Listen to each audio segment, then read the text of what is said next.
Oh guys, kain tayo, kain tayo. Lunchtime na, late lunchtime na kami guys. Mag alas 5 na actually, alas 5 na no? Alas 5 na pasado. Ang daming dugo. Ang dami. Paanya? Bakit? Nagkamali ako sa kagat ng liver. Wala. Sabi ko, ang daming dugo.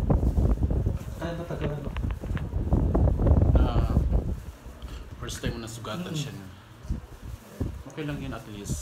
Alam mo, pag makakasugat tayo ng customer, madam, that doesn't mean na hindi tayo marunong. Mas nalillearn tayo sa mga ganyan. Daming dugo. Mas nalillearn tayo sa mga ganyan na bagay na napapadugo natin yung kami ng customer, paan ng customer kasi hindi naman natin sinasadya. Sino bang may gustong sadyain yung ganyan? Pero ang daming dugong na ano.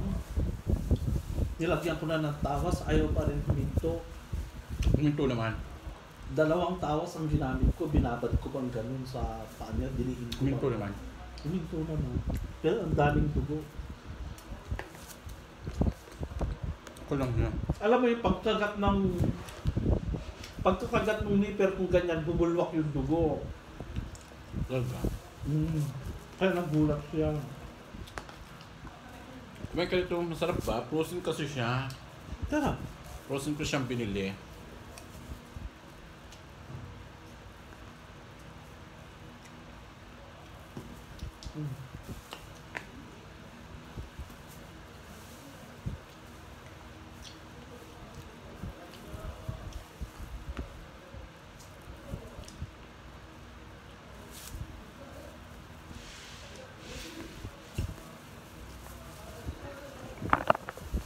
Ulam namin guys, adobong puset. Tsaka manok. Fried chicken.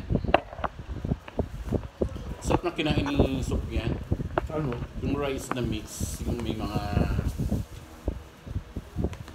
good, ay yung may mga green beans, yung itlog, may shrimp. Saan niya binili? Parang mixed rice talaga. Yun nga sa sa restaurant. Diba din nag-order ko siya minsan pag wala ka lang.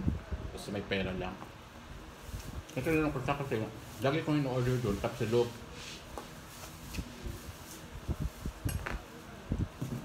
Tinan ko siya ng pangalan ng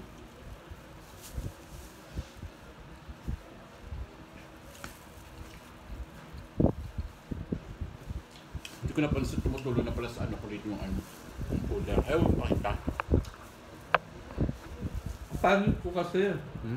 Napanood ko yung live mo noon. Yan niya. Sino ba maganda? Tsaka to.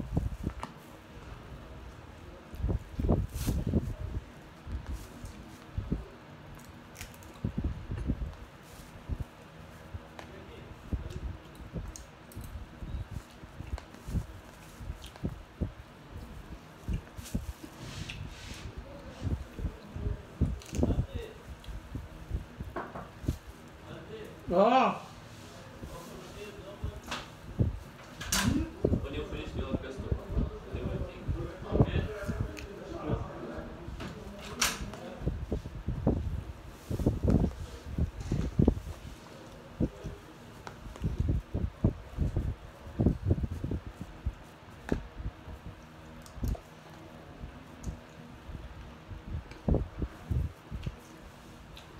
Nandun ito lang ng gas.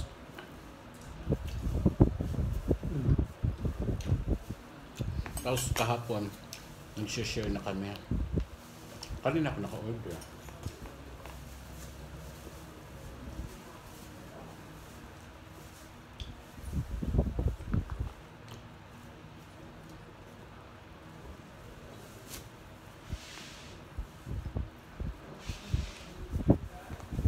Ako gumala kahapon sa nagpaparamdam. Ano? Kaibigan ko.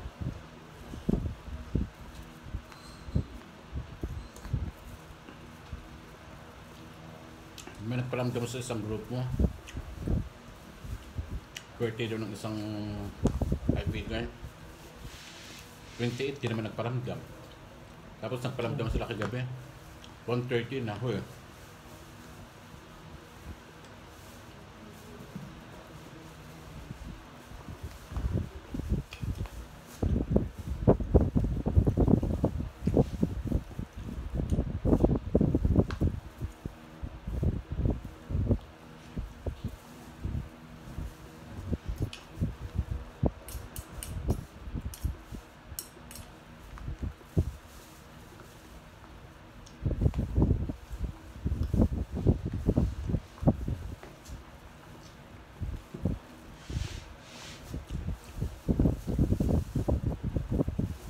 Init na, grabe, no? Init super. So yung ating bababa ko bago ako bumaba ng bus, papunta dito na, tatalin ako ng hair ko. Ako hindi payong yung gamit ko. Yung tibabal. Kahit may payong ka, Diyos ko, init.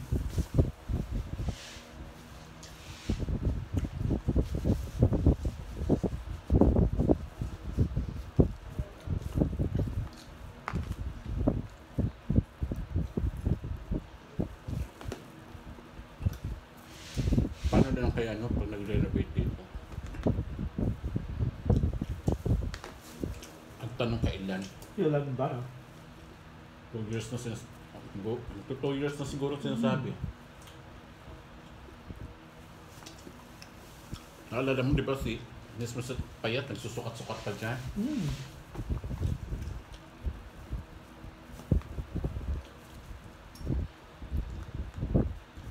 Wala namang walang na ganyan. Kasi kung ipare-renovate nila ito, so ibig sabihin, for life sila dito na for life. Paano ba iparenovate nila kung bilang nila hindi na sila kumikita kahit ibenta nila?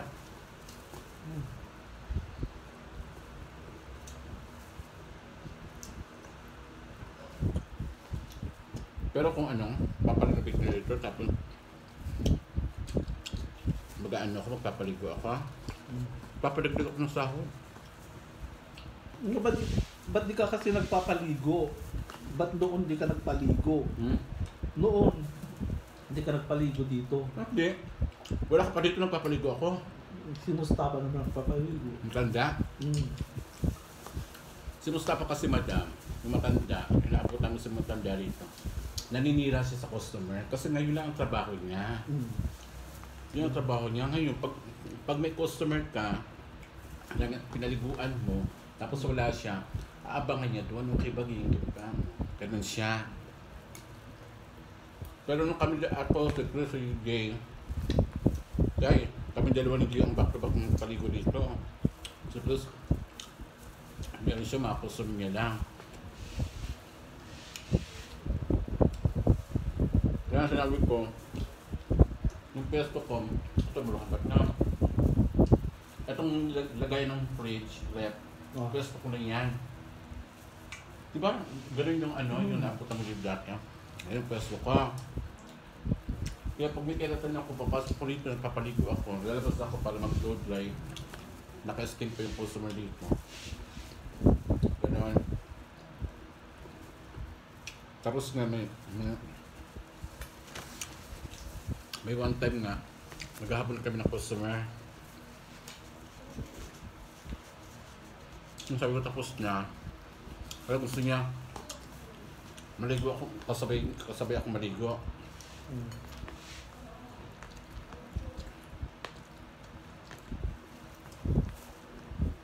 Pero ang hirap ng sitwasyon mo nung bago ako dito ilaw mo mag-aahid ka, flashlight. Natiisan mo yun. Yung yung parang di ba lamps? Tapos electric pan. Nag-electric pa ng electric fan, di ba? Init. Pinaya lahat yun.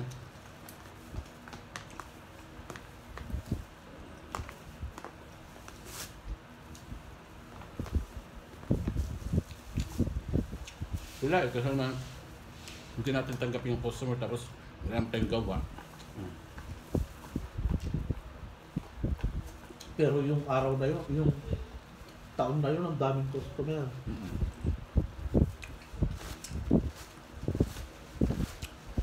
Kahit duman tayo sa pandemic na. Saan talaga? Hindi mo binibitawan yung 12, 11. Pinakamababa mo noon, 10,000. Ay, na? Ay, wala ka na ba? Wala na. Paano?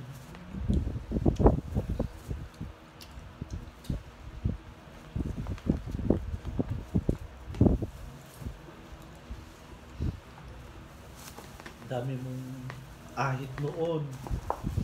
Dami mong mga keratin. Nasaan na pala yung mga customer mo na keratin?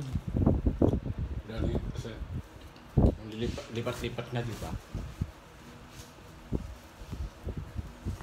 Oh, ang dami mong keratin noon. Nasaan na pala sila mga bakla yung mataba?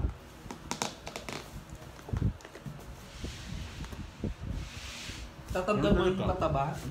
Matabang bading na kinikiratin mo. Yung dalawa, nasa na sila. Kasi Majid. Si Majid kasi, yung sa taga Abu Dhabi yun, di ba? Oo. Si Majid, maarte na.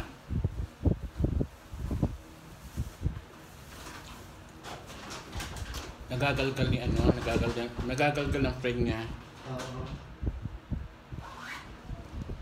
Kung saan papagawa yung bakla na yun, dinagdag si Majid. Success ko pala si Majid. Oh, matabat niya ko pala. Nung sa Alwar ka ako, madam, hala, doon naman nagpupunta kahit ang layo ha. Doon nagpupunta, dito na malapit siya. Doon nagpupunta.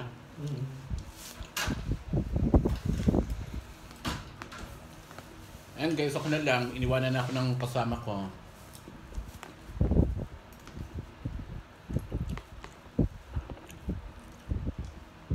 Ako na lang mag-isa.